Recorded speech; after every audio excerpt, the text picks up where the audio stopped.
well, we're gonna miss them.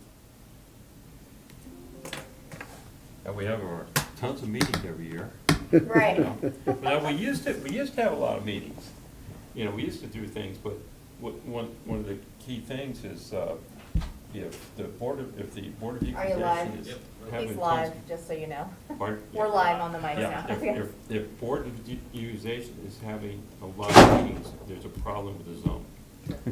You know, True. and it was one of the things when we went to certification school, you know, that was one of the key things they talked about. So if you're not having meetings, you're doing something right. Mhm.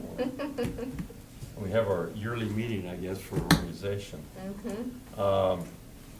As the chairman of the Board of I'm also on the Board of Equalization for the county.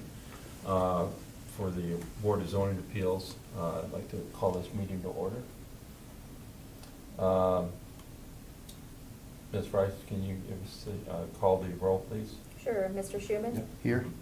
Ms. Howard? Here. Mr. Kelly? And Mr. McBeth? Here. All right, we need to have a approval for our last meeting's minutes of January 2001. Let's see, the only one that wasn't, let's see, Mr. Sherman, you're the only one that wasn't here. Yeah, I wasn't here. So you can, I guess you can abstain if you like. Yes, But in Robert's rules, you actually could if you read over them, and if you agree with what they were saying, you could agree to them. yeah, I wasn't It's up- here. I don't. Yeah, just letting you know, as a Robert's rules, you can do that if you agree with what was written. Do I hear a motion to accept? I'll make that motion. All right, and I guess I'm the only other one, so I guess I accept that. I'll second that. Is there any changes or anything that needs to be discussion on the minute? I didn't see any either. Do I hear motion's been moved and second. There's no discussion. All in favor? You call the roll on that? Sure, Ms. Howard? Aye. And Mr. McBeth? Aye. And showing that Mr. Sherman is abstaining. Yeah. And Mr. Schuman's abstaining, yes. Yes, okay, good. Well, thank you. All right, now it comes to the point of reorganization or BZA, appointment of chairman and vice chairman. Do I hear any motions on the? Yes, I will Yes. make a motion for Mr. McBeth to remain the chair because you've done a wonderful job. And I would also make a motion to appoint our newest member as the vice chair. Do I hear a second on that? I'll second.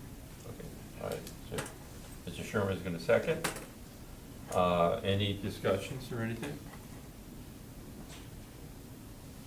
Hearing none, call the roll, please. Sure. Mr. Schuman? Ms. Howard? Aye. And Mr. McBeth? Aye.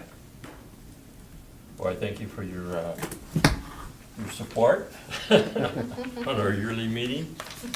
And I hope to look forward to another great year of meetings. You know, I mean, it's good to have one, and it's a needed, zoning appeals is a very needed place. It gives the people in the town or the community a choice for redress if they need to. Because there are some zoning things that still need fixed, and this gives us an opportunity to do that. And it's a good thing for us to be able to give it, you know, if we have a meeting, it'd be a good thing to see what we actually do. It is a lot of fun, and we've never had a bad meeting, you know, and we never had really any angry people out there when we had meetings. We always come up with a very good plan and a very good, outcomes. With that, I think the next step we have is the Freedom of Information Act presentation from Campbell. Yes, sir. Is the clicker there? It's normally down here, but I don't see it. If not, I can give you this. This one, or you can drive if you want. Okay. I think the up and down one there. Give it a try and see. Sure. Yep. Mr. Morini asked me to come speak to all the public bodies of the town, just to review FOIA responsibilities. There's several things that won't apply to you, and actually something that does apply to you that I haven't covered with others because it's a little bit unique of this board. But I'm just going to run through these quickly. Mr. Schumann's heard it twice. Mayana has heard it 8 times, so we'll be I've heard it a number of times myself. tested. Mr. Macbeth and Ms. Howard could probably teach it themselves, but here we go. What's covered by FOIA? Generally access to documents and public access to public meetings. There's a broad definition of public bodies, and of course this is a board of the town and therefore statutorily formed, and so it does qualify as a public body under FOIA. The basic purpose is, of course, to have government in public, ensure citizens ready access to what are public records, and also access to business of the people that's being conducted. What are public records? They're all open to inspection unless specifically exempted, although there are many exemptions that might apply. It doesn't matter whether the requester is asking for it for a good reason or a bad reason. Access to the public is access to the public. Public records is the definition there that I won't go at length. There are probably some in there that are antiquated as well, but things that come up more often now, of course, are electronic communications, and how that applies to you is if you're discussing public business in your position on Board of Zoning Appeals, a text message or a Facebook message or any other of those things that exist now, voicemail recordings, Facebook posts, and a number of other electronic communications technically would count as a public record. And what that means to you is that you have to keep it. So if Mr. Bailey, who is the FOIA officer, contacts you and says, hey, we've got a question from somebody requesting something that would cover, then you need to be able to provide those communications to him. The best practice for that is don't create a record, and if you don't create a record, then you don't have to keep a record. But sometimes that's unavoidable. But that's the general rule, is just to make you aware that it could mean more things. It's not just emails, it's not just letters, it could be lots of other things that technically would apply.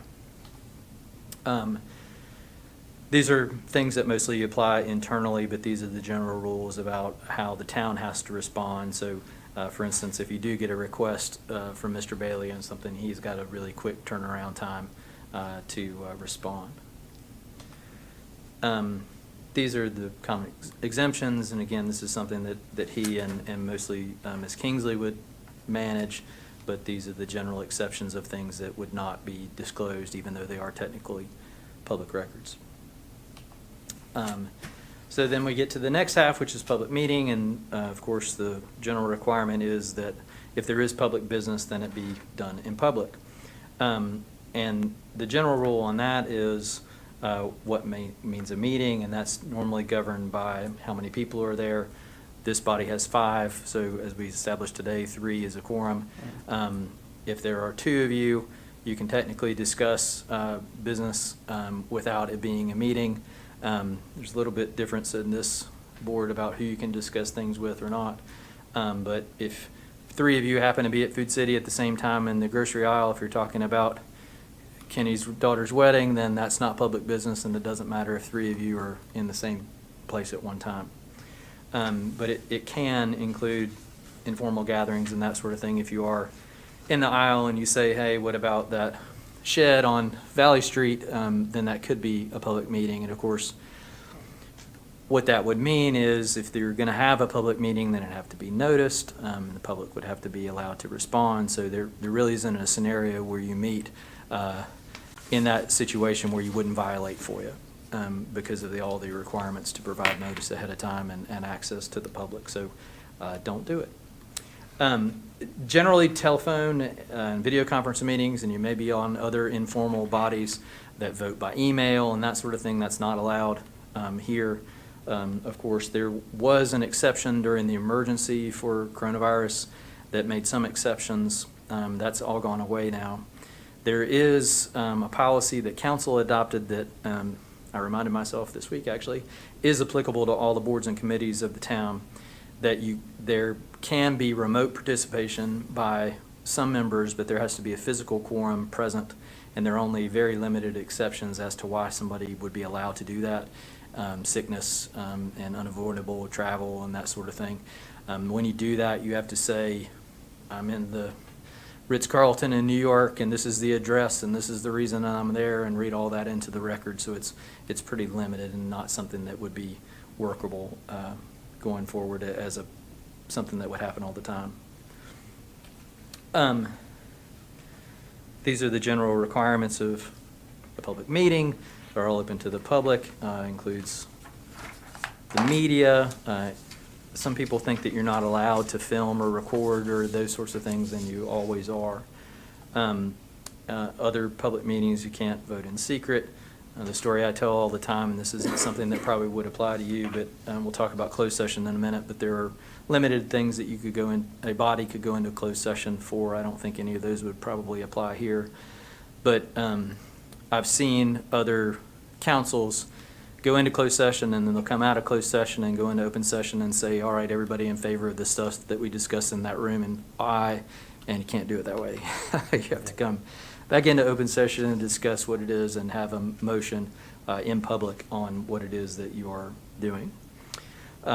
Minutes have to be kept, and that's sort of a corollary of the public records document. Those are public records. So in closed session, for instance, minutes don't have to be kept, but if they are kept, then they are public records, and the like. These are closed meetings. Again, I don't think that there's anything that would apply to this board in particular. And the administrative requirements that apply to the town and the body generally, whenever the electronic participation part, only for specific purposes. And that's pretty much it, except I did want to bring to the board's attention, and I know that you probably have had training and maybe more often than not, but the Board of Zoning Appeals is technically a quasi-judicial body. And what that means is, in particular, and the statute on this lays it out specifically, is Virginia Code 15.2-2308.1, and it covers what is called ex parte communications. And I'm sure I'm preaching to the choir here, but generally, if somebody has something came up and they say, man, I talked to Miss Rice and she's really hard on me, will you please help me on my wife really wants this shed on Plum Alley. You can't do that. You have to treat yourself as the judges of this body, so you can't talk to Miss Rice about it. You can't talk to the participants about it. Everything can come up in the meeting. Likewise with the materials and that sort of thing. All the materials are supplied to the applicant or the appellee, and to you. Those are not to be shared amongst the parties. All that's handled by rule. And I actually was once chairman of the Board of Zoning Appeals many years ago, and I don't think anybody ever told me what the rules of what you were supposed to be doing were. So I educated myself, but you know, there are specific criteria depending on what it is that you're deciding. They are laid out in the statute. So if you're not familiar with them, which you probably are, I encourage you to be familiar with them. It isn't whether we like it or we don't like it. There are certain things that have to happen. I can remember a time or two, and similarly, we didn't meet very often, and you have to familiarize yourself with it every time that you come up, but sort of be. So what you're saying is that it would be impossible for you to enjoy this property unless we allow this variance, right? Oh, no, it would be fine. Well, sorry, we can't grant the variance in that case. But those are the general rules. Again, I'm doing this for everybody, and I think that you guys are probably more well-versed maybe than some of the other boards have been. But if you have any questions, let me know. Yeah, I appreciate what you're bringing forth. I'm probably the only certified Board of Zoning Appeals person that the town's ever had, I think. And I totally understand where you're coming from, especially, and that's why I hope that we had a case, because it gives everybody the opportunity to go out there and learn to follow some of these things. Right. And because if you're not going out there actually physically doing it, then when that opportunity does come about, you usually can get yourself in big trouble. Sure. And you can't go out, and when you're on the case, you can't go talk to the person that's gonna be there. You gotta let them know, we are quasi-judicial. We're like a judge, so we can't talk to you about the case. Right. But when you come before us, you can do that, you know. Because we had to go out on site and look at places and stuff like this and gather information and come together and talk.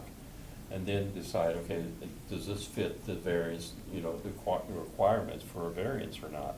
Right. And there's times it doesn't, and then there are times that it does, you know, but you can't go and talk to the actual person, and that's where you can get yourself in trouble. Absolutely.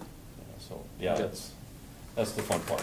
Thanks, sir. All right, well, good to see you guys. Thank you. Thank you so Thank much, you. and appreciate your presentation.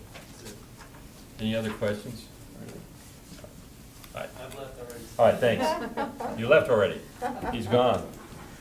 All right, zoning and ordinance update. Do we have any? Yeah, I just wanted to tell you all where we're at with it right now. Mhm. So, when I came on board, you know, town manager indicated that that was kind of my top priority, so. Been for years. Yeah, so we're in the middle of it. I've met with the Berkeley group a couple of times. We've got a long set of edits that we're doing to the first pieces that they presented to us, and we'll be meeting with the planning commission next week, in another week. Yeah, to discuss the first sections that they've provided. They also just gave me the administrative sections, which I just turned back to them with all of my edits for that. So they're still looking at a sort of a May-June timeline. And there's a lot of interesting things. I think the number one question that comes up constantly is short-term rentals. So we'll have we're hoping to really clean up the code and make it much easier to understand, because right now we have bed and breakfast, short-term rentals, homestay, lodging. There's just so many different Tourist ways. homes. Tourist Yeah. homes. Yeah. It's all over the place. So that's gonna be a big conversation. And then as far as the BZA goes, I've probably had in my 4 months I've been here, I've probably had 3 different discussions and site visits on potential variances. Mhm. None of them have come all the way to this, because again, like you said, Yeah. if the code is working appropriately, and we go out and do a site visit, and I explain that you have to meet the criteria, you can't just want it, Mhm. most people have decided not to Right. go through. So it is working. It just, there's a lot of behind the scenes stuff, but I guess it's good that you don't meet that often. Yeah, so. in fact, I sent you one. Yeah, okay. It was on my street, and I told him, I can't tell you what to do. I said, because I sit on the board. Yeah. I said, but here's the person you need to Here's talk the to. person you need to talk to. And you actually went on site, Mm. and there was basically infringement on, when they laid out Concrete. yeah, Yeah. you know which one I'm Yeah, talking yeah, about. yep. Yeah, the dog run. Yep. Yeah. And she happens to be my neighbor. Ah. But, Yeah. it's, that happens. It you know. does, But, it does. and it's because people, when they build something, they don't check out the code, or they don't check out, to find out what they can do, and they just do it. Mhm. And then they figure out, and then what happens when they try to sell it, and that's what That's- comes up with it, wait a minute, you can't do that, you're gonna have to tear it down, or bring up the code. Yeah. But, yeah, Rick and I go back a ways on coding, because when I first moved here in 2002, we took over, I took over one of the last SNF houses. Oh, okay. And coding changes from then, and everything, all the things we had to do. Mhm. And now we're back I've been redoing the house, and so Rick and I, we're good friends. Spent a bit of time together, yeah. Oh, yeah, we had a lot of fun. But, yeah, so we're good. Any other dates, updates? I know we were working on that one code change that we were gonna do, and then all of a sudden, everything just kinda stopped. Yeah, I think that was when COVID hit. No, it was before that. Yeah, Yeah. it was a couple of years ago. Yeah. It was dealing on the actual ordinance it is for dealing with all the paperwork we needed for the BZA. Mm. We were going through and making all the changes that needed to be done. And then we submitted them, but we haven't seen anything, so we didn't know how that ever happened. That's something I'll probably have to take offline with you and see where that went. Yeah, absolutely, 100%. Because, yeah, we worked on that for a while and we're submitted, but that was when the lawyers changed Okay, and everything okay. else at that time, Yeah, and we didn't have a lawyer anymore. We were gonna try to, because we had to go get that to look at, okay. because we were going through the whole change and things that needed to get fixed in it. All right. Or any other discussion? We're down to G. Anything, discussion or announcements that anybody has? I don't believe I have anything for tonight. You got anything? Not for me. Nothing? Nothing. All right. Well, with that, do I hear a motion for adjournment then? So moved. So moved. Second. All right, second. All in favor? Ah, Aye. All right. All right. Well, what are they building like down hopefully we'll here? see you guys in In the alley? Yeah. a thing sometime this year. Vicki If not, Walker we'll see you next is year. doing like a mother-in-law apartment, like an accessory All right, thank you. dwelling. Oh, don't forget So, to, it went through turn in your, HBRD for design. but forms. She had enough. They need to be in land before there. February I'll 1st. have that second. You wanna check the finance, I think we need to do I both was just of curious. them. I know, yeah. I can find Anytime, out. you ask Well- me. If I'll I find can it. figure it out, then. Yeah, because they only sent you I all live right up one, here and, one, Yeah. there's two sets, my there's the neighbor financial one evidently and the other bought one. a We had to do the financial one storage again last building they year. were gonna put And there beside was the a set out house. in Oh, the dear. mailing. And Okay. it was Yeah, I only on a got one truck, form this year, it was Oh. different. but it never, I didn't know but I if didn't know if forms had somebody changed. caught it. Normally, whatever they I'm send me, I not fill sure it Well, it's the about same form, you that just one. gotta I'm re-sign it not for sure the if they inside call, and but date it's it for the possible new that they year. call it the front and But, she told them the setbacks, but, yeah, but I never, I they did didn't not have field the, that question. I mean, I didn't see it, but Yeah. my across the street Well, neighbor. it had the Okay. disclosure form for your property. And I thought, They they didn't have the actually financial, took it off the uh, truck, they disclosure. couldn't leave it there, which we also Exactly. supposed to do. but it evidently.